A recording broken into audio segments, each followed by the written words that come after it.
How is cerebral palsy normally diagnosed?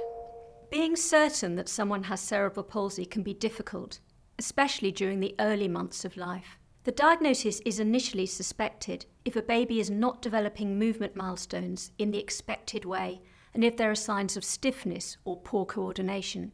Sometimes a baby has risk factors in terms of prematurity or early infection and is already being monitored by doctors and therapists, and in these babies the diagnosis is often made more quickly. A paediatrician, who is a doctor specialising in children's health, and sometimes a neurologist, an expert in the nervous system, will be involved in making the diagnosis.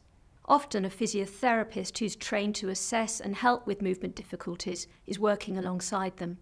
After taking a careful medical history to include any possible issues during pregnancy or childbirth, and an assessment of how the child is developing, the doctor will examine the child to look for any neurological signs, such as spasticity or dystonia.